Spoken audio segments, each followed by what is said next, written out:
Digital payment के मामले में भारत आज वर्ल्ड लीडर बनने की कगार पर खड़ा है। दिसंबर 2022 में ही भारत का digital payment transaction 1.5 trillion dollar का रहा है और आपको यह जानकर हैरानी होगी कि अमेरिका, यूके, जर्मनी और फ्रांस की अगर टोटल डिजिटल पेमेंट को भी मिला देना तो भी यह भारत के आंकड़े को क्रोशन नहीं कर पाया है। डिजिटल पेमेंट के मामले में दुनिया के सभी देशों से आगे होने के बावजूद भी भारत का रुपया आज इंटरनेशनल करेंसी नहीं बन पाया है। आज भी अमेरिका का डॉलर ही दुनिया भर में राज करता है, लेकिन अब धीरे धीरे रुपए को इंटरनेशनल बनाने पर तेजी से काम चल रहा है। इसकी शुरुआत भी यूपीआई पेमेंट सिस्टम से ही की जा रही है। एनपीसीआई यानी national payments corporation of India ने कहा कि दुनिया के 10 देशों में, जिनमें अमेरिका भी शामिल है, वहां से यूपी के माध्यम से प्रवासी भारतीयों और भारतीय मूल के लोग भारत में पैसे भेज सकते हैं और यह सिस्टम अप्रैल 2023 तक शुरू हो जाएगा। दोस्तों, डिजिटल पेमेंट सिस्टम में भारत की जबरदस्त सक्सेस के बाद अब जरूरत है कि भारत के रुपए को भी इंटरनेशनल करेंसी बनाया जाए। इसके लिए भारत बैकग्राउंड में बहुत तगड़े एक्शन प्लान पर काम कर रहा है। आज पूरी दुनिया एक वैश्विक मंदी से जूझ रही है और वर्ल्ड बैंक ने भी कहा है यह मंदी कब खत्म होगी कोई नहीं जानता। कोई छोटे छोटे देश आर्थिक बदहाली के दौर से गुजर रहे हैं। अगर इस वक्त भारत का यह मास्टर प्लान सही रूप से काम कर गया तो डॉलर के बाद रुपए दुनिया में दूसरी सबसे बड़ी इंटरनेशनल करेंसी बन सकता है। तो सबसे पहले समझते हैं कि इंटरनेशनल करेंसी क्या होती है, वह इंटरनेशनल करेंसी कैसे बन सकती है। दोस्तों, आज दुनिया भर में लगभग 185 करेंसी है, लेकिन इनमें लगभग सभी का इस्तेमाल केवल अपने देश में ही होता है। देखो, सीधे सिंपल शब्दों में कहें तो इंटरनेशनल करेंसी वह होती है जिसे दुनिया के सभी देश लेने के लिए तैयार हो जाते हैं। जैसे अमेरिकी डॉलर एक इंटरनेशनल करेंसी है। आज दुनिया में 75% व्यापार अमेरिकी डॉलर में ही होता है और जब किसी देश को कोई कर्ज चाहिए होता है तो वो डॉलर में ही लेता है, क्योंकि इसका सिक्का पूरी दुनिया में चलता है। इसके बाद यूरोपीय यूनियन की करेंसी यूरो, जापानी की करेंसी येन, ब्रिटिश पाउंड और चाइनीज करेंसी भी थोड़ी बहुत इंटरनेशनल करेंसी की कैटेगरी में आती है। अब सवाल यह है कि आखिर डॉलर इतना मजबूत कैसे बना।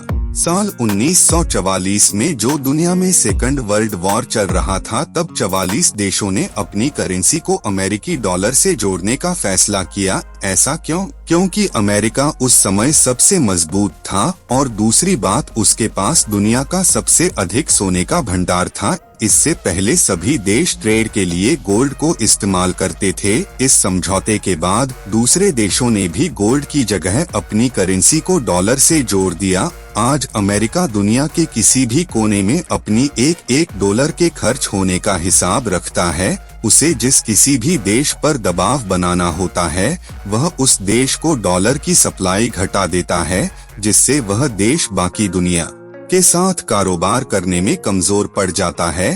तो फिर आज कोई करेंसी इंटरनेशनल करेंसी कैसे बन सकती है? दोस्तों, किसी भी करेंसी को इंटरनेशनल करेंसी बनने के लिए कुछ जरूरी फैक्टर काम करते हैं, जैसे कि उस देश की इकोनॉमी की स्ट्रेंथ कैसी है, गवर्नमेंट स्टेबिलिटी कितनी है, फाइनेंशियल मार्केट का डेवलपमेंट कैसा है, ट्रेड और इन्वेस्टमेंट के लिए वहाँ की नीतियाँ कैसी है और इंटरनेशनल रेट कितना है। और दोस्तों, इन तमाम चीजों के बाद भी डिपेंड करता है कि आप में अमेरिका से भिड़ने का कितना दम है, और यह कोशिश रूस और चाइना पहले कर भी चुके हैं।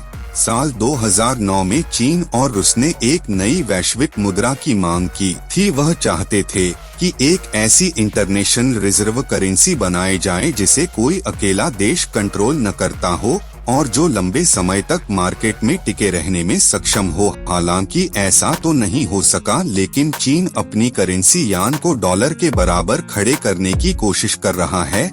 चैप्टर 2, भारत का इंपोर्ट एक्सपोर्ट का मार्केट। दोस्तों, रुपए को इंटरनेशनल करेंसी बनाने से पहले हमें यह देखना होगा कि भारत कितने देशों के साथ व्यापार कर रहा है और किन देशों के साथ व्यापार करने से फायदा और कहां पर नुकसान हो रहा है।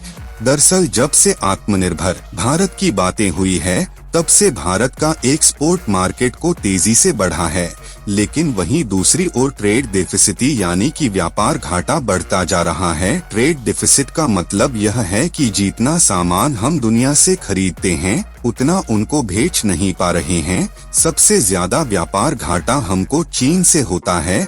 यह भारत के हित में कम और चीन के लिए ज्यादा फायदेमंद होता है। साल 2022 में भारत को चीन के बाद इराक, सऊदी अरब, रूस और यूएई से ट्रेड डेफिसिट रहा है, और ऐसे ही लगभग 40 दिन ऐसे हैं जिनके साथ हमारा व्यापार घाटा हो रहा है। दोस्तों, भले ही हम कितने भी ज्यादा आत्मनिर्भर हो जाएंगे, लेकिन दुनिया से हमारा इंपोर्ट कम होने वाला नहीं है। दुनिया में कोई भी देश हर चीज को नहीं बना सकता। किसी न किसी चीज के लिए दूसरों पर निर्भर रहना ही पड़ता है, और जैसे जैसे हम विकसित होते जाएगा, हमारा इंपोर्ट बढ़ता ही जाएगा।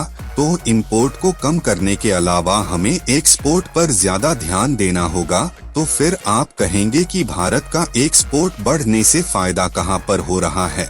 दोस्तों, भारत को फायदा भी हो रहा है। दुनिया में 150 से ज्यादा देश ऐसे हैं जिनके साथ भारत का ट्रेड सरप्लस है, यानी कि उनसे हम सामान खरीदते कम है और भेजते ज्यादा है। सबसे ज्यादा अमेरिका के साथ ट्रेड सरप्लस है, वहीं Bangladesh, Nepal, Hong Kong, Netherlands, Pakistan, Vietnam और श्रीलंका जैसे देशों के साथ व्यापार में भारत का ही फायदा है, और यही पर भारत के लिए सबसे बड़ा फायदा है। चैप्टर 3 रुपए इंटरनेशनल करेंसी कैसे बन सकता है?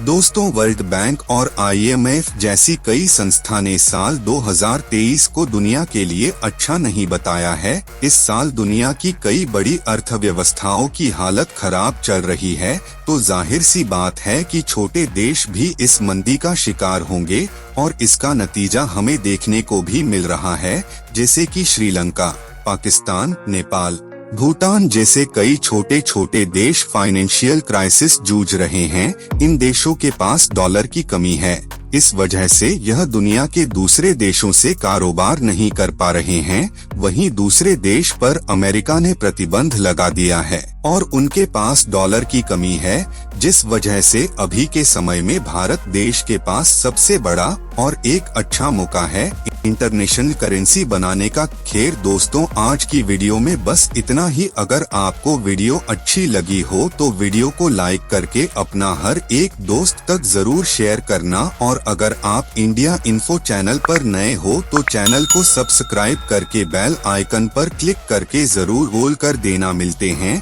अगले वीडियो में कुछ मजेदार टॉपिक के साथ। तब तक के लिए जय हिंद, जय भारत।